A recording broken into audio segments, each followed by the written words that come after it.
Hello, and welcome to our sixth episode of our Moms for Liberty Hamilton County, Tennessee podcast.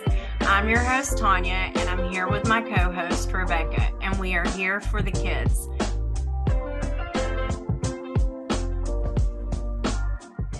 We have had an exciting few weeks that we wanted to share with you. Jessica, the vice chair for Hamilton County, Tennessee Moms for Liberty chapter, and I went to the Moms for Liberty Summit in Philadelphia, Pennsylvania. And Rebecca manned our Moms for Liberty tent at a local 4th of July celebration. We met so many wonderful, like-minded people who share our belief that parental involvement in all levels of government is the answer to America's problem. Today's episode, we will tell you about the Soddy Daisy Independence Day event. Rebecca was here in town while I was away at Summit, so I'm going to let her tell you all about it.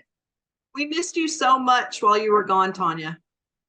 There was a lot of people in Soddy Daisy that told us to say hello to you because you know a lot of people in that town. That's my hometown, Rebecca. I love it there. Well, the people love you too. Cindy Fain and I had a great day hosting the Soddy Daisy Independence Day celebration Moms for Liberty table. We were there on July the 1st. This is a yearly event where the city of Soddy Daisy comes together to celebrate community and patriotism. It's hosted by the Vietnam Veterans of America, Soddy Daisy Chapter 942, and this year it was also supported by Keep Soddy Daisy Beautiful, which is a community-driven organization dedicated to supporting and enhancing our community and surrounding areas through a variety of projects and initiatives.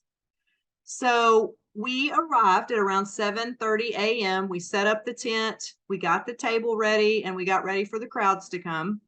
There were about 50 vendors, local business owners, crafts, pottery, a petting zoo, and lots of great food. There were a couple of other civics groups also represented at the events. So that was good to see other civics-minded groups coming out to meet with the citizens. The atmosphere was happy. Everyone was friendly. And of course, because the Moms for Liberty Summit, which was going on the same day that we were at the event, had been featured on mainstream media all weekend, we had a lot of visitors at our table. I had several women come up and just give me a great big bear hug and thank us so much for everything that we're doing for the children in our county and in our nation. We just want to thank the community for coming out, supporting Moms for Liberty Hamilton County, and we will be in touch very soon to let you know about future events. Rebecca, it was really hard for me to miss that event. I want you to know that in my 42 years of life, that was the first year that I missed the fireworks in Soddy Daisy since they started having them. So I'm glad you got to be there and experience it. Well, I will say that we also missed the fireworks because a thunderstorm came through at about 4:30 and we had to take the tent down and run home, but that's okay. Okay, so one thing that I wanted to touch on is just talk about the feedback that we received from the community. Each time that I spoke with someone, I made sure just to jot down a quick note about what we had discussed after they walked away, because I wanted to come on here and shine the light on what the man on the street is saying about the schools in Hamilton County, Tennessee. The first person that wanted to give us some feedback is a teacher from a high school in our county. She stopped by just to chat at first and find out what we were all about. And once we got to know each other a little bit, she told me about the culture in the school that she is currently employed at. She said the culture in the school, and these are her words, is horrible. There are all kinds of students who are cross-dressing, disrespectful to teachers. Teachers can't say anything in defense of themselves, and the administration will not listen when they bring issues to them. One example she gave was there was a teacher who had a disability, and this disability is visible. You could tell what the disability is. And the student continuously called her names, made fun of her, made jokes, specifically targeting her disability. She couldn't say anything. She couldn't say anything to the administration. She couldn't say anything to the student. She couldn't say anything in defense of herself. She just has to take it. And this teacher is still currently in the system. Another example she gave about the cross-dressing issue was a student showed up to school dressed as a clown, full out clown costume, makeup, wig, the whole 9 yards. And when asked what she was doing, she said, "I identify as a clown," and nothing was done. She was allowed to stay in her clown costume throughout the whole day at school. Wow, Rebecca. Maybe that's the reason we use the clown emoji. It fits. Well, I just try to imagine myself being a student in a high school trying to get my work done, and you have your peer dressed as a clown. I mean, how could you even pay attention or focus on your studies when you have all of this nonsense and distractions going on around you? I don't understand why the administration is allowing the school system to be inundated with all of this chaos, because that's what it is. I mean, you'll hear. Go ahead. I think it goes back to the social emotional learning and the counselors and the psychologists being in the schools. I'm not 100% positive, but I remember for myself when I had a furry in my class, a student that identified as a cat that walked around and meowed the whole time. I knew that, I mean, it was impossible to teach. My students couldn't learn, and I just couldn't even imagine being a student in that environment. And then, like I've said, their parents didn't know because I was not allowed to inform them on what was happening. It was a very tough situation. So I feel for these teachers with conservative values that is working in the school system right now. They are doing it because they love to teach and they love children, and they feel like they need to stay there for the safety of the children. But I also know what it's like to live a life going to work every day with someone breathing down your neck, and the harassment of not just yourself, but your children that are in school. So we definitely want to keep these educators safe in what they say to us. And it is important for people to know that they have somewhere that they can go just to talk. It doesn't have to be drama. It doesn't have to be something that's happened. Sometimes you just need somebody to talk to, that's on your side. And that's what we're here for as well, especially Jessica and Tanya. They both are former teachers. They both understand the emotions and what you go through when you have to deal with this day in and day out. So anyone who wants to just send us a message, pick up the phone and call us. We're always here to listen. And we can always provide resources, if that's what you're looking for. Okay, so our next visitor was District 1 Commissioner Gino Shipley. He's a super nice guy. He's done a lot for the Soddy Daisy community. He came by our table and told us multiple times that we had the best tent at the event. And I told him if he ever wanted Moms for Liberty to give a presentation to the county commission of what all we have found in the school system, just let us know and we can make it happen. He also said he has a very good relationship with Justin Robertson, the superintendent of Hamilton County Department of Education. He said that he had a conversation with Justin and that he told Justin if any of that woke stuff, and if you know Gino, you know how he talks. So just imagine Gino saying this. He said if any of that woke stuff shows up at any of the schools in District 1, he will fill up the gymnasium with parents, and Justin Robertson will have to answer to them face to face. So Gino, if you're listening, the woke stuff is in District 1. So I guess you better get to calling the parents and set up a meeting with Justin. I'm so glad that you got to meet with Gino. I've known him my entire life, and he has done so many good things for the Soddy Daisy community and District 1 in general, but I know him from that community. I think it may be time for him to call that parent meeting, though.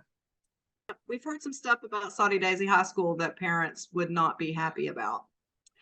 So next, I spoke to a parent who is taking her child out of school in District 1 and putting them in District 3 for the ag program.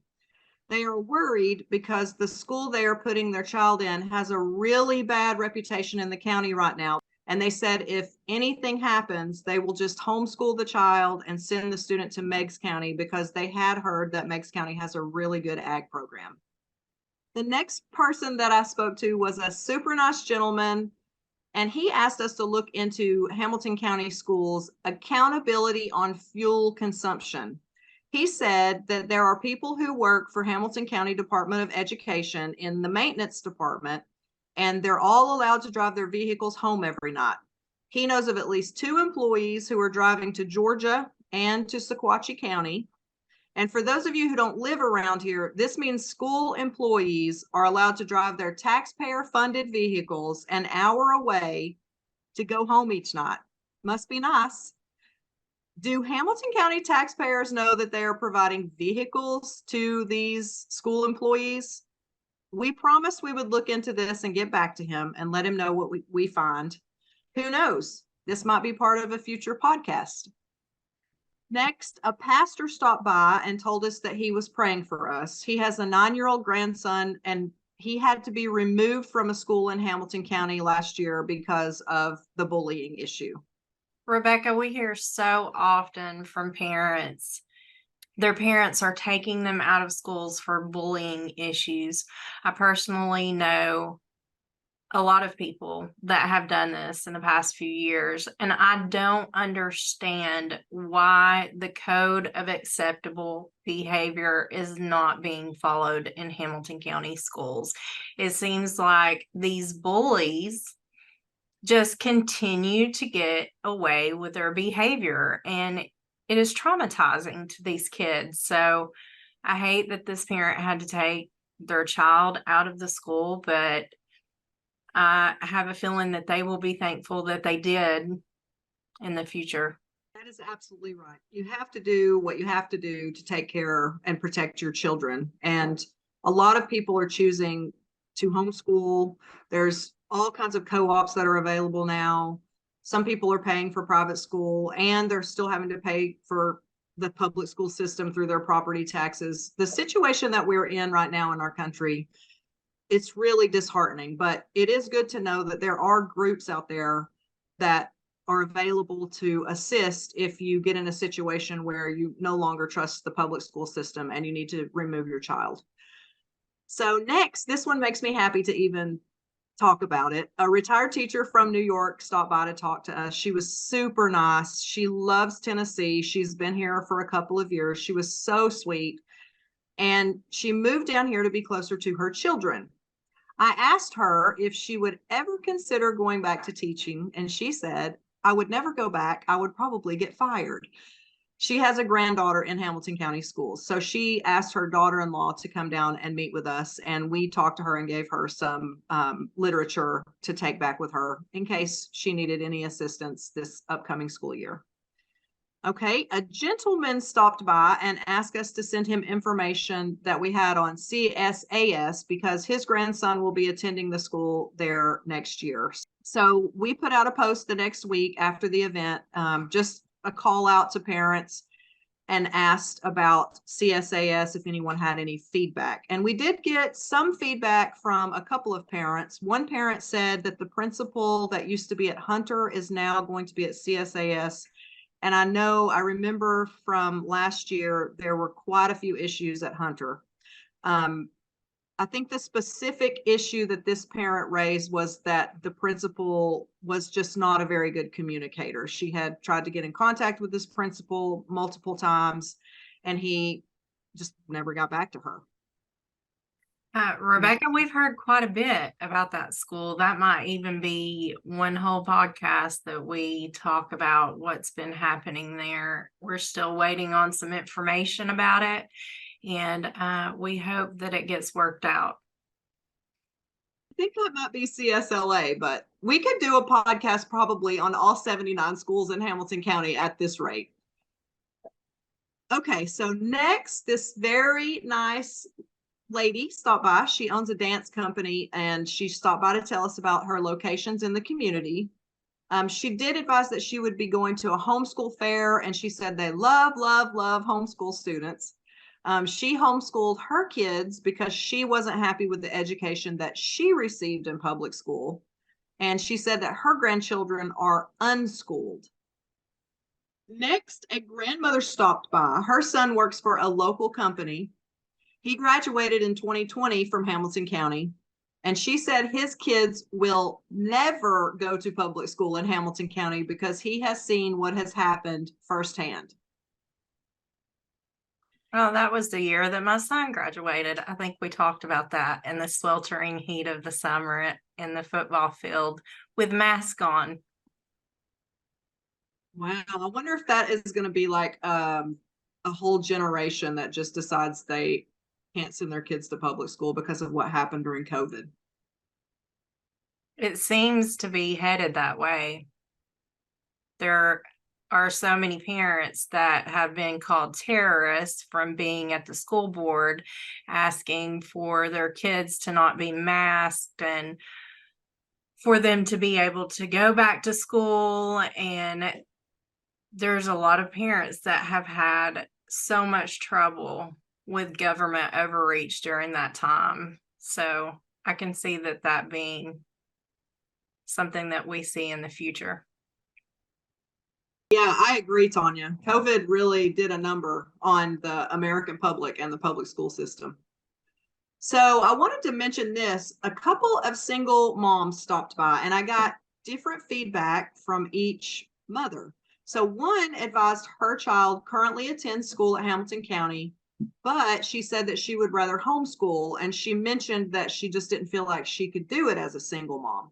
I told her that we have contacts that we can provide, and they specifically provide homeschool resources geared towards single parents. And I just think that's so cool. Had I known about that when I was raising my kids, I think I would have plugged into that, because when I was raising my kids, it was before COVID, but there was issues in the Hamilton County school system even at that time. So she took a card and she said she would be in touch if needed, which is great. We always are ready and willing to help provide resources, for public school parents and for parents who are interested in some other option. Another single mom came by and she said, and this is her words, she said she was forced to send her son to public school next year.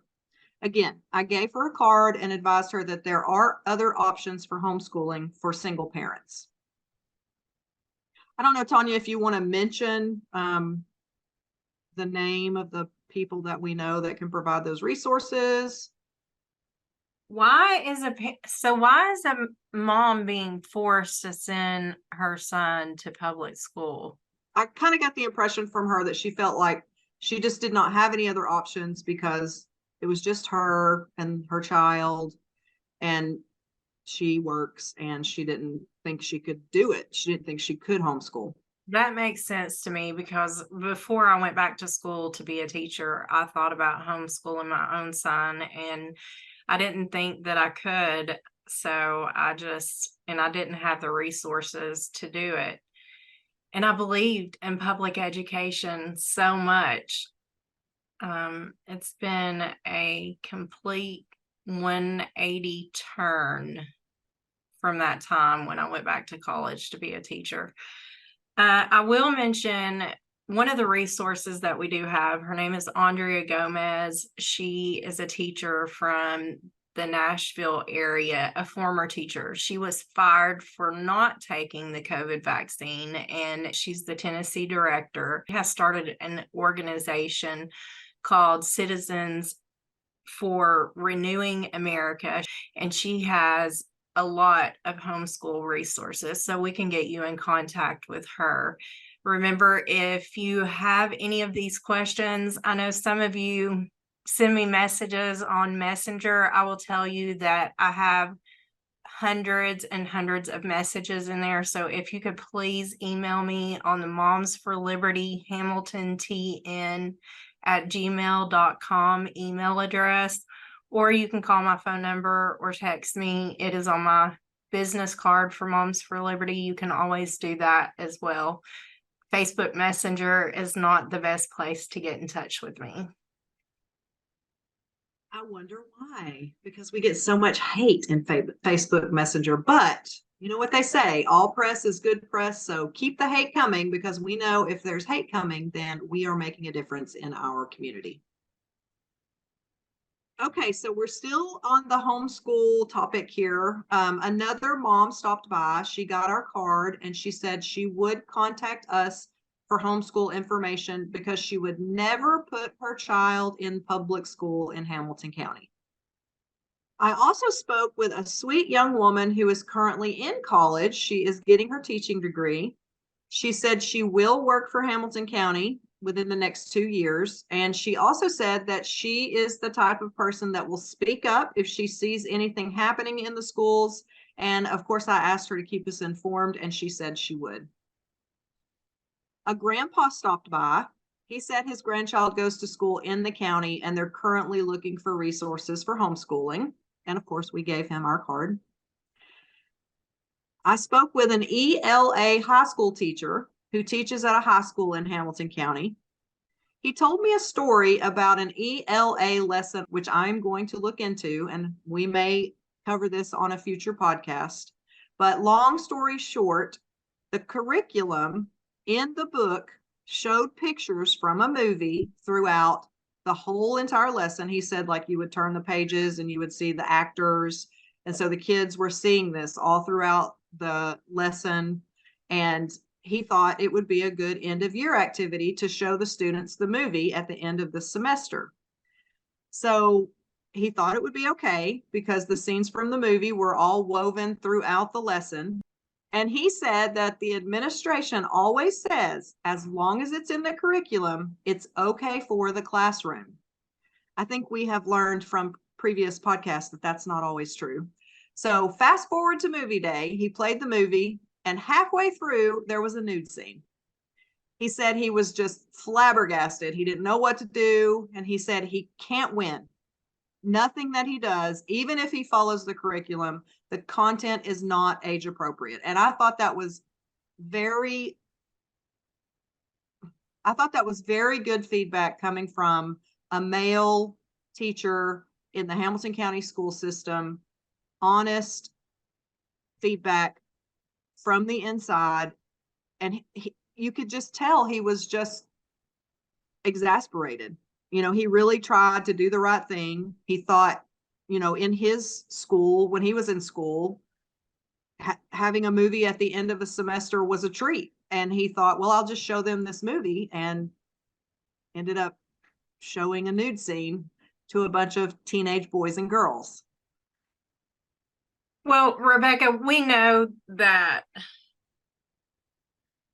teenagers are overwhelmingly covered with this culture through social media and the internet in general.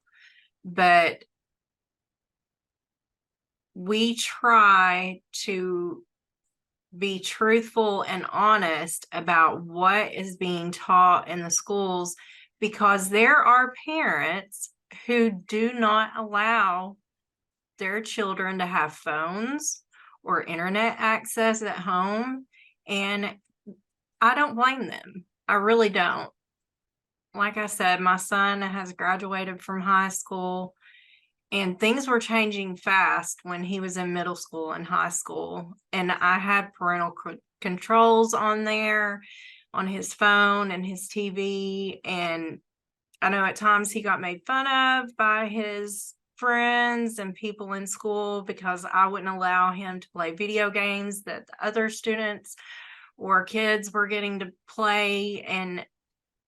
But I don't regret any of that. And I think that this teacher being honest about what was in the curriculum and what he thought would be okay for these students, he's saying, It may be okay with some parents, but it's not going to be okay with all parents. And I think that that needs to be respected. Some parents allow it, some parents do not allow it, but he was completely caught off guard. He had no idea that he was going to turn that movie on. This character was walking around in the movie with no shirt on. So he was very shocked. And on the flip side of that, I was talking about parental rights because that's what our group is about. But this teacher, he's obviously somewhat conservative, or at least he has some values around children. And so when this scene pops up on the movie, he's embarrassed because there's all kinds of feelings and emotions that come with any kind of sexually explicit material that students are being shown, and they have these emotions and thoughts. And so him as a teacher, he's thinking, how am I supposed to address this? So I feel for him. Okay, so this was my favorite interaction, hands down. I had the pleasure of speaking with a current Hamilton County student, an upcoming ninth grader, and I also spoke with the mother. The student is very smart, well-spoken, easy to talk to. The student initially came up to the table and asked about the books that we had laid out. These books are what teachers are currently taught while in university. The Pedagogy of the Oppressed, Social Emotional Learning Handbook, and there's a book by Paulo Freire that Tanya wrote, quote, Satan's handiwork, across the top. And that's what caught the students' attention. So I explained why Tanya wrote that across the top of the book in the best way that I could, because I'm not Tanya and I did not read the book, she did. And so this student took pictures of the book and promised that the student would read them. And I asked the student to call us when they were done, and we would love to take the student to coffee and discuss. So the student went away, and about an hour later came back because they had gone and reviewed Moms for Liberty website. And so we had another lively conversation about the quote unquote banned books section on our website. We'll have another podcast covering that. We do not ban books. We are in support of age appropriate reading material in schools, all schools, not just public schools, and libraries. And I really hope this student follows us on Moms for Liberty website and social media so that we can keep in contact. So the reason I wrote Satan's handiwork across the book that Rebecca is talking about is because I read some of the book. It's called Politics of Education, and Freire is an author of that book. I studied that book because there were 76 seed coach positions being proposed to our district. And if you don't know what SEED means, it's SEAD, Social Emotional Academic Development Coaches. And the term has changed just like everything else has over the past few years. They keep changing the term, but that is what administration proposed to the school board. And I was requesting that they not approve the positions. So I'm just going to read you a little bit of my speech that I gave to them. And I titled it The Problem with Transformative Social Emotional Learning. My name is Tanya Dodd, former Hamilton County school teacher and current chapter chair of Moms for Liberty. Please consider what I say when voting on the 76 seed coach positions. What I have to say comes from my heart. Every word is for all parents and children. What is being proposed is a direct assault on parents and their God-given right to be the center of their child's social and emotional development. Let's discuss the facts. SEL is Marxist activism posing as an educational tool. That's a broad claim, so let me explain. We are living in a paradigm shift of identity and culture-based Marxism. The domain of analysis has shifted from economics to culture and from class to identity. This Leviathan is called neo-Marxism, and its tool is critical pedagogy. Paulo Freire was the father of critical pedagogy, the liberation theology, which is critical theory applied to the theories of education. When you apply oppressor and oppressed, master and slave to culture and identity, you breed a ramification of new forms. Neo-Marxism is anything with the word critical in front of it, such as critical race theory, critical gender studies, and yes, critical pedagogy. Freire was also the proto-godfather of everything Castle, including Seed. The most cited book on SEL, called The Handbook of Social Emotional Learning, states the purpose of Castle is to use SEL techniques to raise critical consciousness. This is central to Freire's works. In Chapter 9 of Politics of Education, Freire states the purpose of education is to humanize man and the world, exactly as indicated by Karl Marx. Why is this important?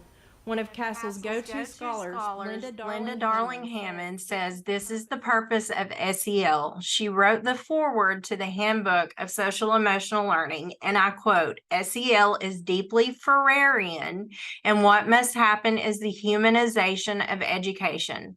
Castle approved programs like SEED are Marxist because that's what Castle says it is. It's Freirean. Freire Marxified the academy by making learning a process of liberation and consciousness raising, not education and literacy. Freire explains in Chapter 10 what educators must endure to be true educators. He calls for their brainwashing. The United Nations and all scholastic literature that came out of the Maoist regime, where the term was invented, defines brainwashing as, and I quote, the process of fixed personality death and rebirth through the medium of indoctrination. Freire is, what I said in the speech, part of the Leviathan, the enemy that we are fighting right now.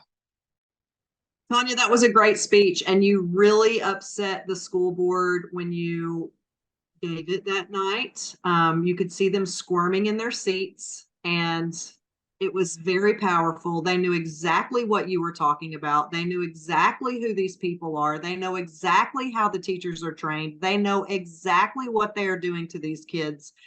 And they have no excuse. They have no excuse for the things that they are indoctrinating children with. What's unfortunate is that teachers who are in college right now do not realize that they are being indoctrinated with this Marxist theology as well. And they are carrying it into the classroom with them to teach the students, and they are being taught to teach that way.